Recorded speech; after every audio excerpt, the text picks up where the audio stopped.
भारत इस बार 76वां स्वतंत्रता दिवस मना रहा है। भारत में स्वतंत्रता दिवस 15 अगस्त और गणतंत्र दिवस 26 जनवरी के दिन ही झंडा फहराया जाता है। इस मौके पर राष्ट्रगान भी गाया जाता है। लेकिन क्या आप जानते हैं, संविधान सभा ने जन गण मन को भारत के राष्ट्रगान के रूप में 24 जनवरी 1950 को अपनाया था। इसे सबसे पहले 27 दिसंबर 1911 को कोलकाता में कांग्रेस के कार्यक्रम में गाया गया था। इसे नोबेल पुरस्कार विजेता और भारतीय साहित्यकार रविंद्रनाथ टैगोर ने सबसे पहले बंगाली में लिखा था। राष्ट्रगान में कितने राज्यों का नाम है? भारत के राष्ट्रगान में मुख्य रूप से 7 राज्यों का उल्लेख किया गया है। पंजाब, सिंध वर्तमान में पाकिस्तान का एक राज्य था। गुजरात, मराठा महाराष्ट्र में है। द्रविड़ दक्षिण का भारत, उत्कल वर्तमान में कलिंग एवं बंग मतलब बंगाल। बांग्ला भाषा में लिखा गया था राष्ट्रगान। नोबेल पुरस्कार विजेता रविंद्रनाथ टैगोर द्वारा लिखे गए जन गण मन को भारत के राष्ट्रगान के रूप में 24 जनवरी 1950 को अपनाया गया था। इसे 1911 में मूल रूप से बांग्ला भाषा में लिखा गया था। इसके हिंदी संस्करण को संविधान सभा ने भारत के राष्ट्रगान के रूप में अपनाया था। जन गण मन सर्वप्रथम कब और कहाँ गाया गया था? इसे पहली बार 27 दिसंबर 1911 को भारतीय राष्ट्रीय कांग्रेस के कलकत्ता सत्र में गाया गया था। जन गण मन को आधिकारिक रूप से 24 जनवरी 1950 को भारतीय राष्ट्रगान के रूप में संविधान सभा में द्वारा अपनाया गया। राष्ट्रगान कितने मिनट का होता है? राष्ट्रगान की कुल अवधि लगभग 52 सेकंड है।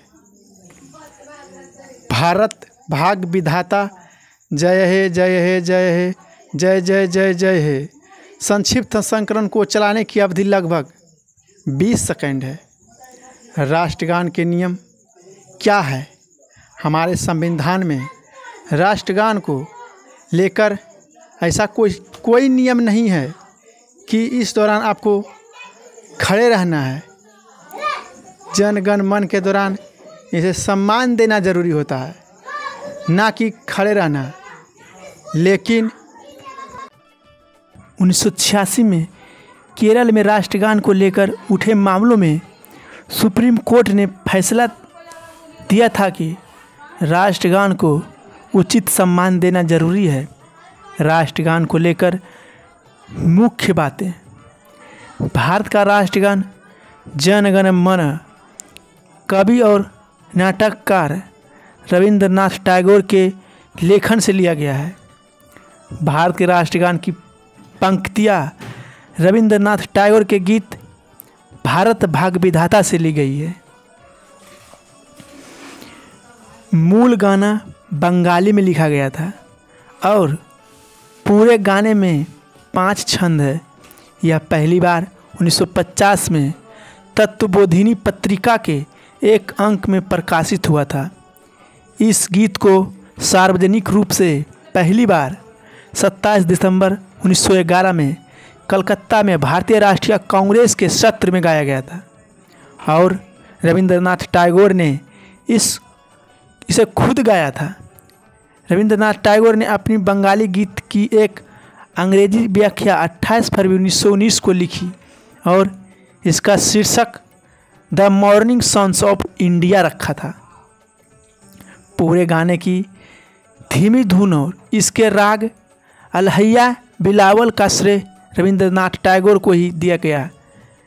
गाने की एक और सुरीली धुन जर्मन में हैम्बर्ग रेडियो सिम्फनी ऑर्केस्ट्रा ने 1942 में बजाई थी। भारत के संविधान ने 24 जनवरी 1950 भारत के 26वें गणतंत्र दिवस के पहले को टाइगर के भारतो भाग विधाता के पहले श्लोक को आधिकारिक रूप से राष्ट्रगान घोषित किया गया था।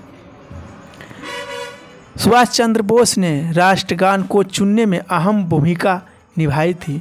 उन्होंने हिंदी और उर्दू शब्दों का इस्तेमाल करके टैगोर के मूल गीत का दूसरा संस्करण बनाया, जिसे शुभ चैन का नाम दिया गया।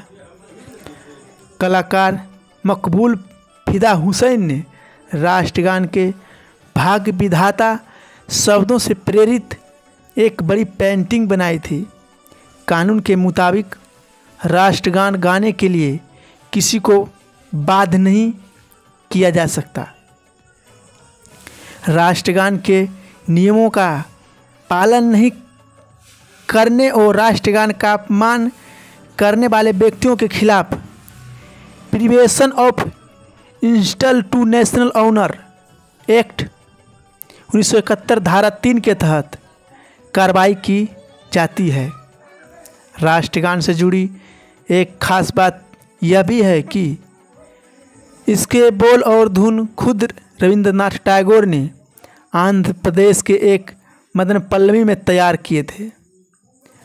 अगर कोई राष्ट्रगान के नियमों का पालन नहीं करता है और इसका अपमान करता है तो उसके खिलाफ prevention of insults to national honour act 1971 धारा 3 के तहत कार्रवाई की जा सकती है। जय हिंद, जय भारत।